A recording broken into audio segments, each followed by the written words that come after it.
All right, let's now move on to the next part where we get to have a look at what the papers have for us this day. 4 different dailies. I have a copy of the Daily Nation here. I'll start you off with the main read, The Path to Power, Raila's big headache. They've gone on to flesh this story across 2 pages, highlighting some 4 or 5 key issues, 5 key issues that seem to be the biggest challenges in Raila's bid for presidency, given it is his 5th attempt. I will be giving you these details in just a bit of what these 5 challenges are. The other story is, of course, in regards to Aisha Jumwa's murder trial, with the first witness placing the Malindi MP at the scene of the crime. And of course, the story concerning the fuel crisis has also found its way on the front page of the Daily Nation. Hope at last and a relief as President Kenyatta approves a payment of oil marketers totaling to 13.3 billion Kenya shillings in fuel subsidy arrears. But tough times still loom for many Kenyans. This is a story that has also been captured here in a great deal. And of course, given the Deputy President did have quite a lot to say about it yesterday, here they go on to say Ruto lashes out at state over fuel and fertilizer costs. Of course, details will be coming up in a bit. And finally, why some top KCPE stars might miss their dream schools. And of course, on some bit of entertainment, the Grammys happened. Details in just a bit. Victor. All right. Ruto's UDA to splash 500 million shillings on primaries. That's on the front page of the Star. DP announces he'll be personally taking charge of April 14th nominations. Party to hire 100,000 polling clerks, 128 presiding officers and 47 returning officers. That is to the UDA. According to the UDA primaries that is held, that will be held on 14th of this month. Quickly onto the second page, Raila's road projects to open up Sleepy Turkana. He was speaking yesterday after when he took his campaign in Turkana, ODM leader. He said that his administration would strive to end the region's years of marginalization. The former Prime Minister said that he has big plans to redress problems of insecurity, water shortages, weak education, livestock off-take, and yes, trade hurdles. That's according to Raila Odinga. And of course, to farmers, there is some sigh of relief there as state caps subsidized fertilizer to 20 bags per farmer, which was actually initially was going for, it was 5 bags per farmer. But then now, a bag of DAP fertilizer was sold at 6,000 bob and will now go for 2,800 shillings. Urea was 6,500. Now it's going to retail at 2,700 shillings. CAN 3,900, etc., etc. You can take a look at that as well. And quickly, public uproar forces Uhuru to release oil marketers' payment. That was done yesterday. The president released 34.4 billion shillings to oil subsidy kit meant to cushion consumers from high fuel prices in the global market. So we are likely to see how it's going to pan out in the coming days. So that was happening. On the other hand, the DP was also actually blaming, according to what Jen has also mentioned, that he blamed corrupt cartels officials for deepening fuel shortage in the country. That is what happened yesterday as far as fuel shortage is concerned. Doreen. All right, a reprieve to Murang'a women representative, that is Sabina Shege, after a high court squashed summons that were issued to her by the IEBC, and there are various reasons that the High Court cited, among them including the fact that IEBC as an electoral body does not have powers to issue summons. So that is a reprieve there to the Murang'a women representative. We also have that story concerning the UDA primaries, the PD going by the header. It is an acid test for Ruto in UDA outfit. Primaries, just as Victor has mentioned there, whereby the nominations are slated to happen on the 14th of this month. So far, going by this particular report, it shows that they have at least so far printed 30 million ballots already, and they are just waiting to conclude on 15 million ballots, saying that so far this is a party that has attracted 6,000 aspirants, and what their aim is to ensure that there's free and fair nominations, is that at least a majority of these aspirants undergo that the nomination process. And also the Deputy President is saying that he is hands-on on this exercise, as he has been personally supervising this exercise for the past 2 days as it pertains to the ballot papers, and he is also going to supervise even as they get to the nominations there. We also have obviously that story concerning the fuel shortage in this country and the crisis they're in, and at least a reprieve for marketers as they get the 34 billion subsidy fund. And clearly there's been a lot that is still being said concerning this issue in terms of where did we get here, questions surrounding panic buying, as it was mentioned by the PS yesterday, citing that this could have been one of the biggest reasons to why we are here concerning this fuel issue. Also the question of non-payment to the oil marketers. But even as this has been passed and this money is going to be released, we're still a way to see if at all things are going to change, and the sooner the better for Kenyans. And also a relief for job seekers on clearance papers rule, even as this also was assented by the president yesterday, whereby employers will now not be asking for some of the certificates, particularly the clearance certificate from people that are seeking jobs, as they were saying that this is very costly for just first-time graduates to be able to get access to this certificate as first-time job seekers. So that is a reprieve for job seekers there. And lastly, fast-track construction of CBC classrooms. That is what the Cabinet Secretary of Education is saying, and this is after he was doing he just went to assess some of the private schools, and he says that private institutions are really taking this construction very slow. They are not up to par compared to their other counterparts. It says that this needs to be fast-tracked, even as they await for grade 6 pupils to transit to junior secondary school. That is how the PD looks like this morning. Regina. On this particular daily, matters of that fuel shortage and the disbursement of 34 billion shillings and how it has changed the fuel shortage issue. Actually, the header goes, how 34 billion shillings dispute pushed Kenyans into a fuel shortage. And the mugshots from the front page just show long queues as motorists queue at various petrol stations all the way from the weekend up until yesterday, with now all marketers informing the public that even with the disbursement of this money and the signing into law and the bill authorizing Treasury to pay oil companies, it will take up until 10 days for normalcy to resume at the pump.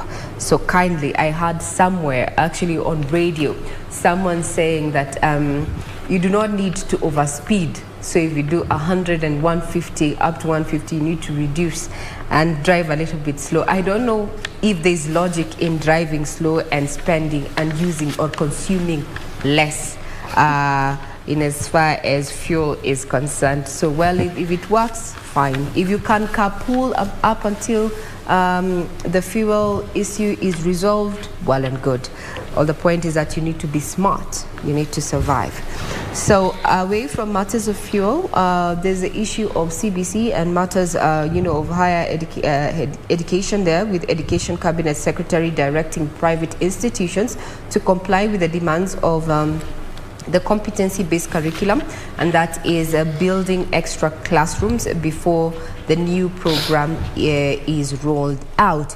And also matters of national importance, especially now that we are headed to the elections that are just barely 4-5 months away. On the August 9th, an aspirant in Kisii was hacked to death just 3 days to ODM nominations. Following this particular murder, most foul, so to speak, aspirants from ODM in Kisii County have been calling for the postponement of the nominations, citing also inconsistencies that are coupled to insecurity following the murder of Nairobi-based businessman who traveled to Kisii to take part in the ODM primaries. May his soul rest in peace, and the perpetrators found and brought to book. Also matters of issues to do with the counties is that we have a focus now to the gold mines in Migori, where the allure of gold beats fear of death. Remember, Kenya is still practicing artisanal mining, and people go down those mine shafts with no safety equipment. And over the last few months, especially towards the end of last year, we had cases where miners were trapped down the shafts, and unfortunately some bodies are yet to be retrieved, and rescue efforts were quite a tall order. On matters business is that Kenyans save up to 32 billion shillings on M-Shwari. Kenyans save 32 billion shillings on M-Shwari. That's a story that has captured the scribes in as far as business is concerned.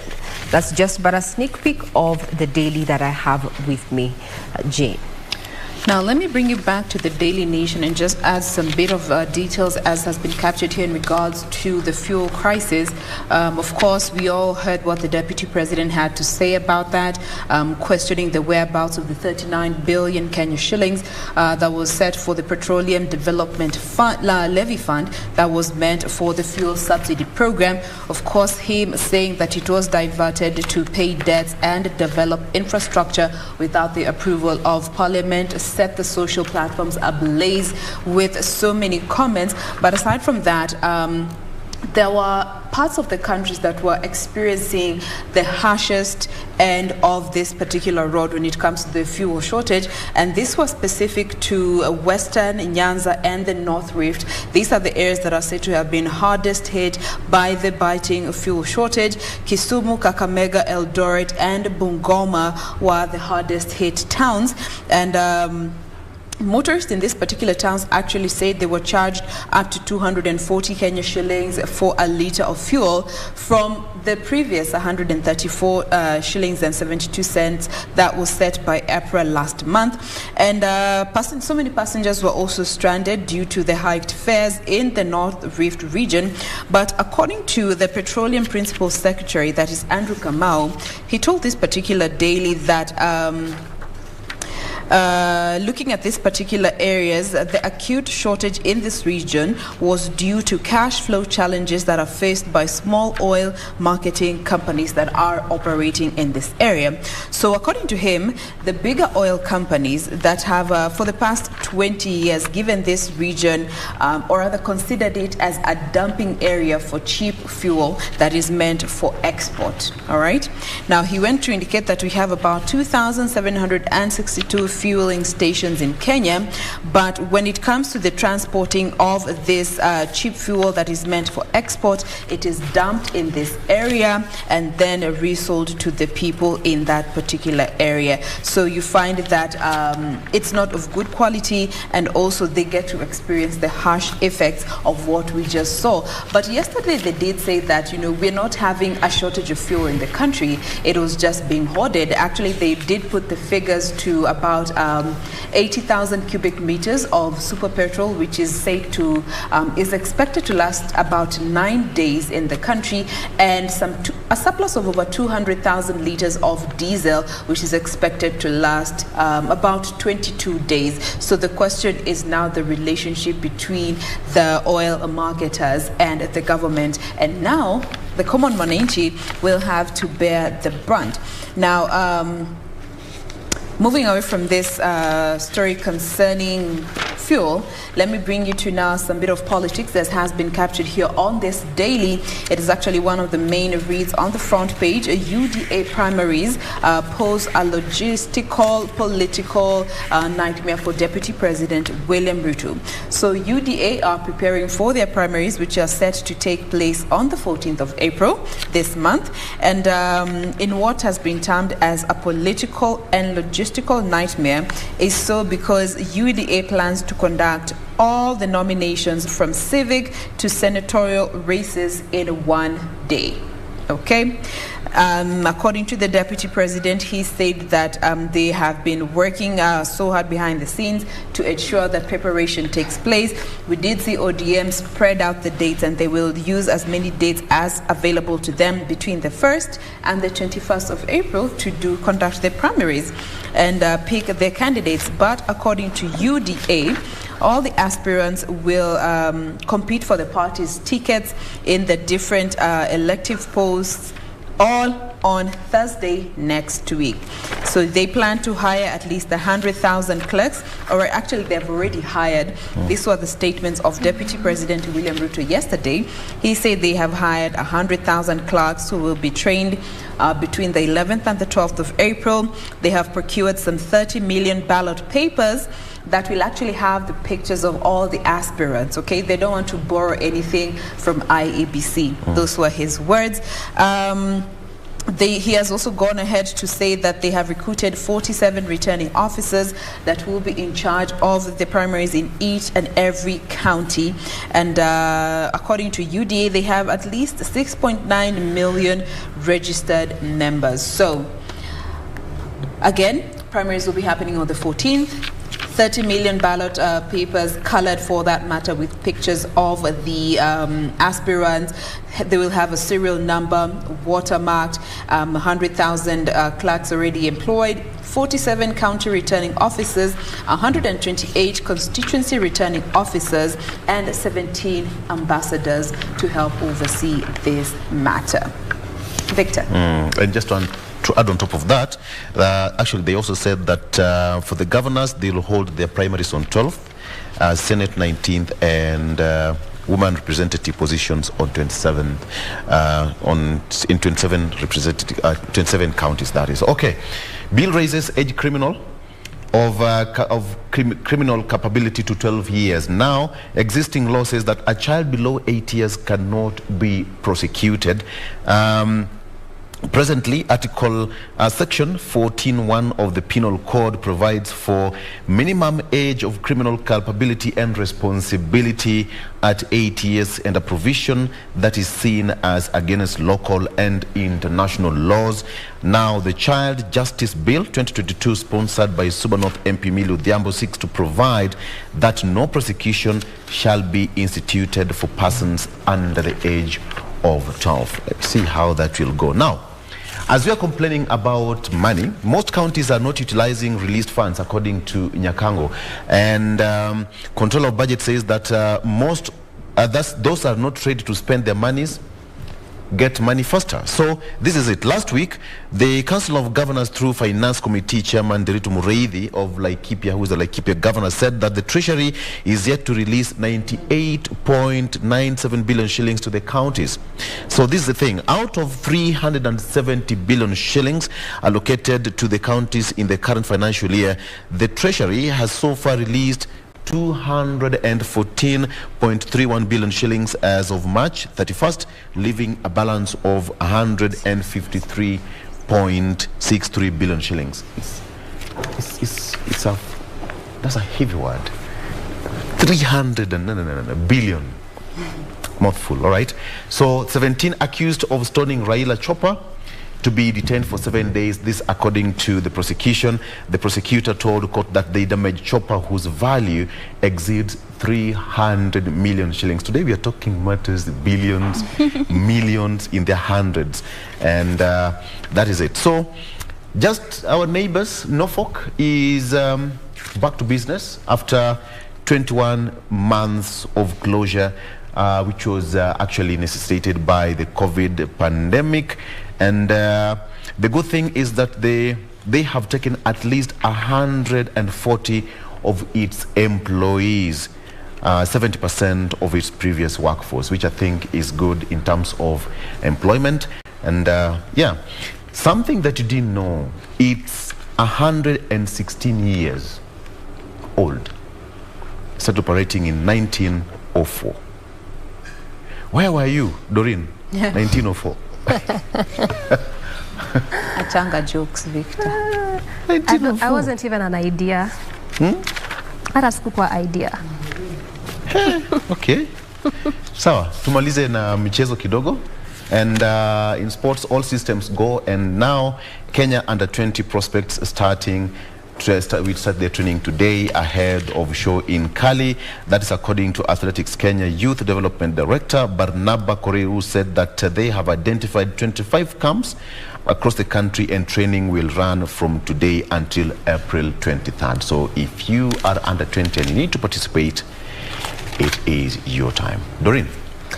All right, and Kirinyaga Women Representative is now saying and asking residents to embrace women leadership. This, as she says, is going to be one of the reasons that we are going to attain this 2/3 gender rule that is constantly always a conversation year in, year out, just saying that it is important for Kenyans, and speaking at her area, saying that it is important again for these residents and Kenyans as a whole to just embrace women leadership and not to reject them in any way.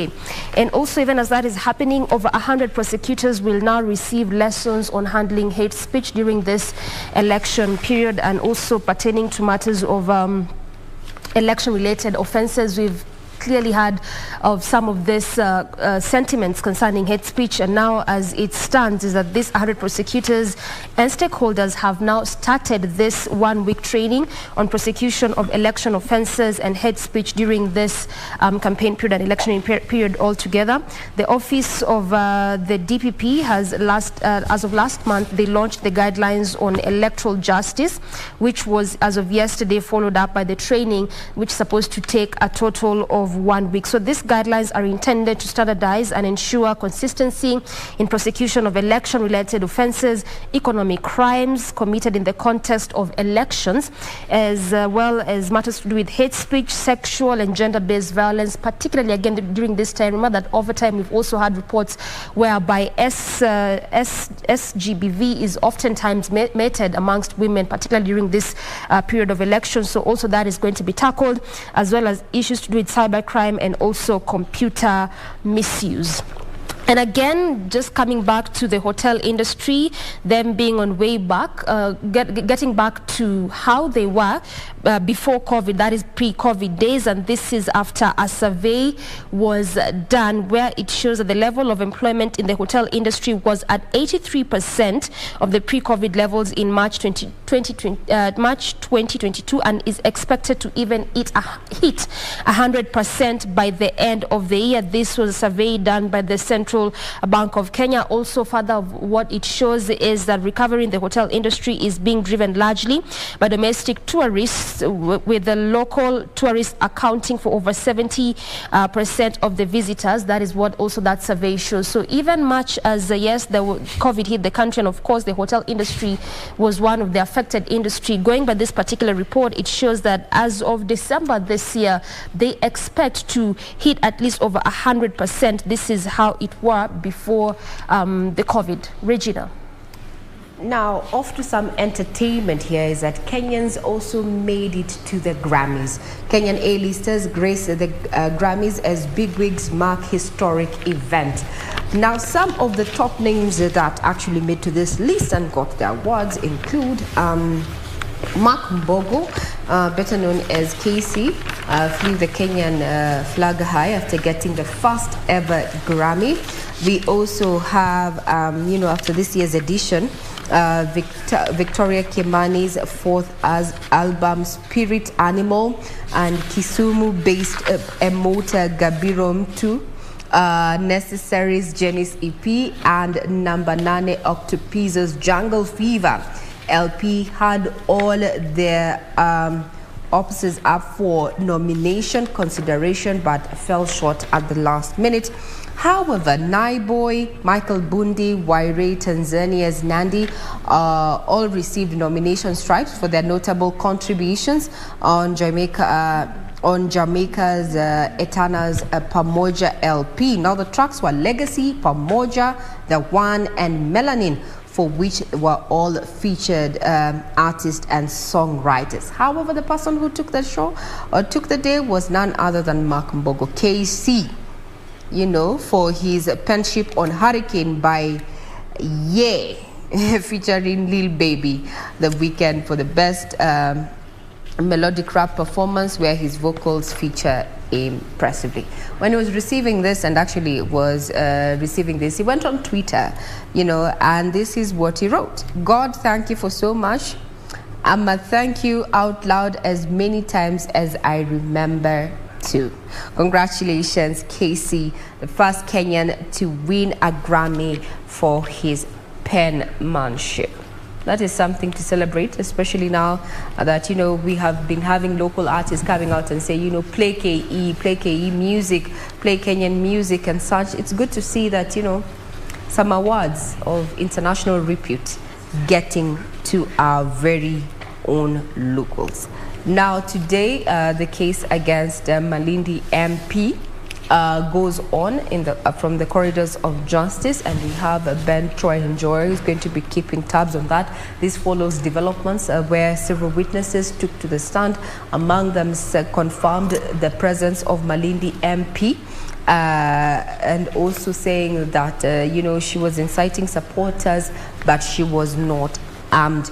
200 are the number of people who are reportedly meeting at the current Ganda MCA Ruben Katana's home on the night of the shooting incident. We'll be keeping tabs on that. That's just but a sneak peek of some of the stories that have been adequately fleshed out for you in this particular daily that I'm having with me this morning.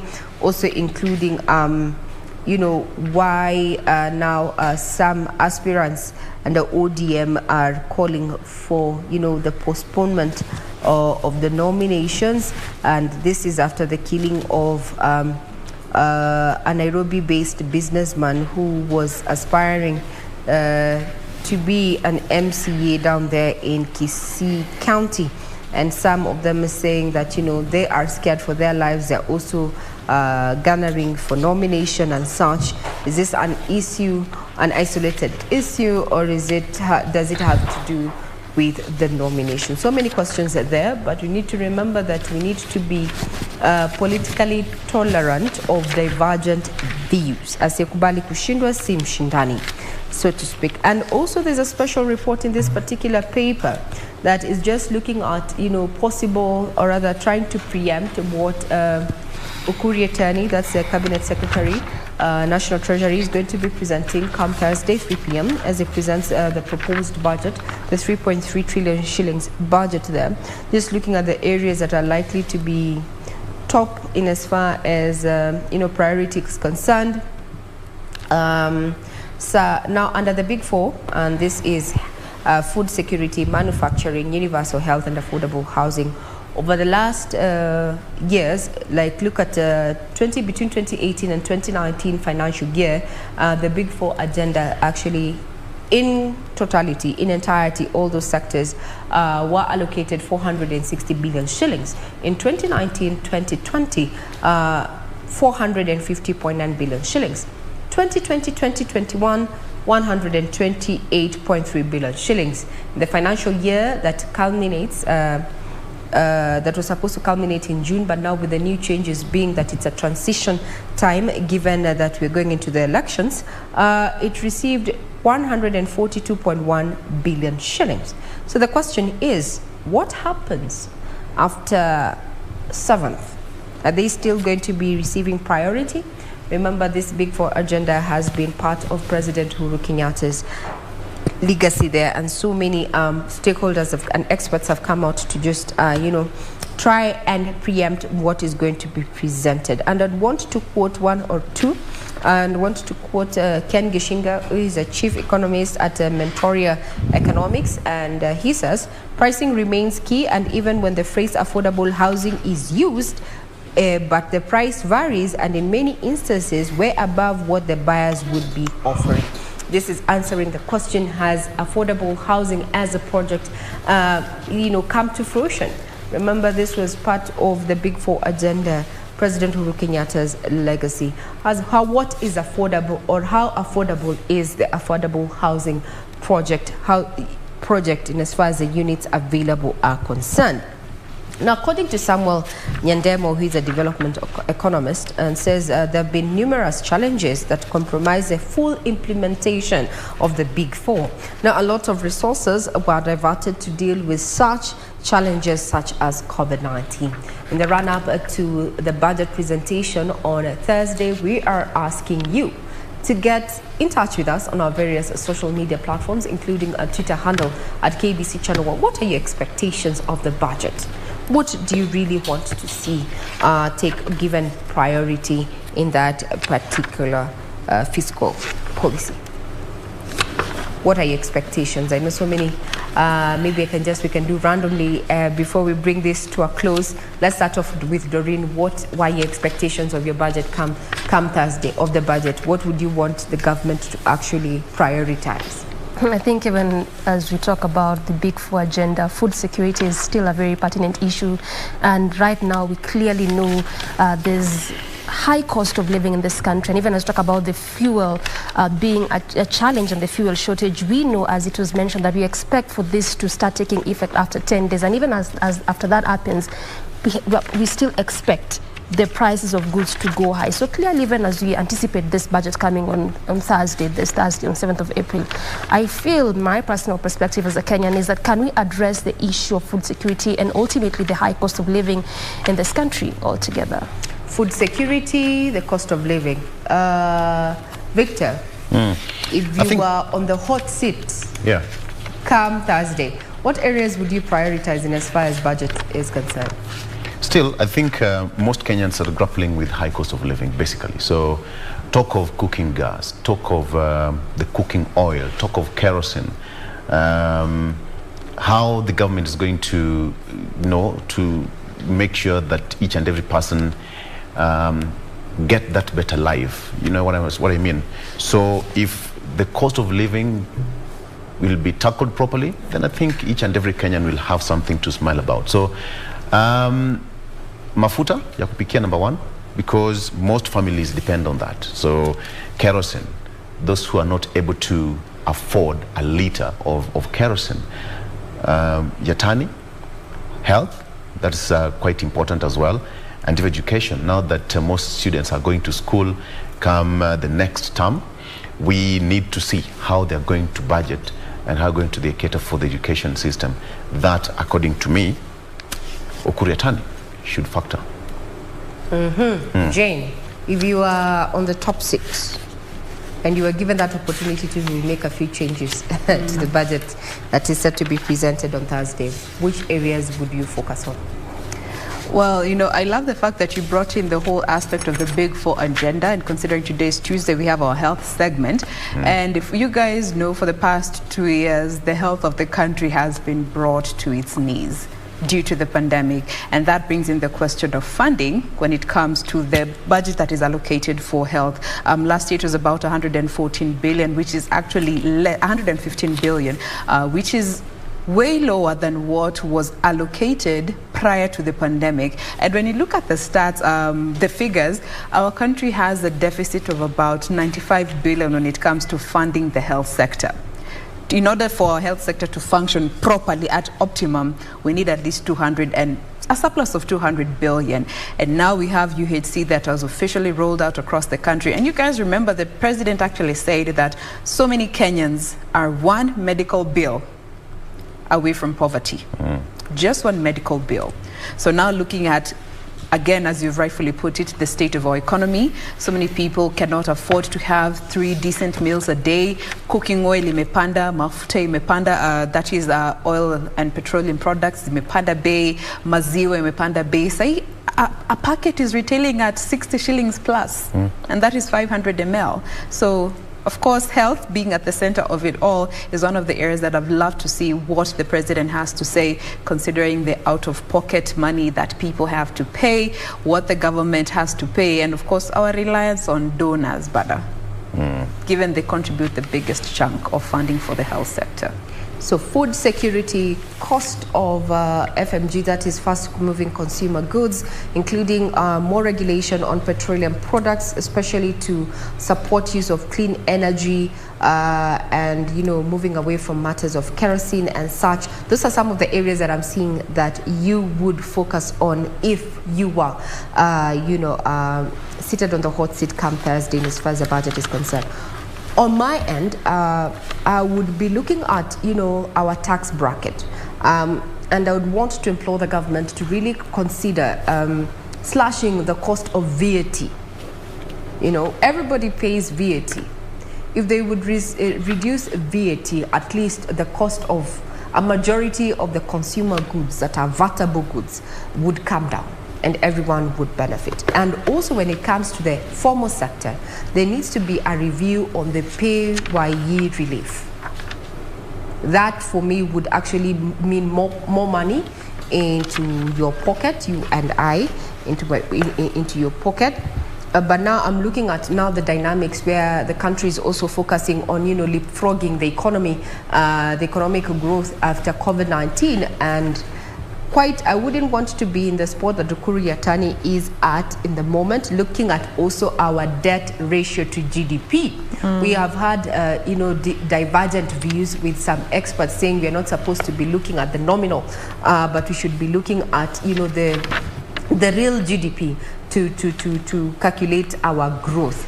There's also been talk of, some of the major debts that Kenya has incurred are coming to maturity in June, one of them being owed to the World Bank.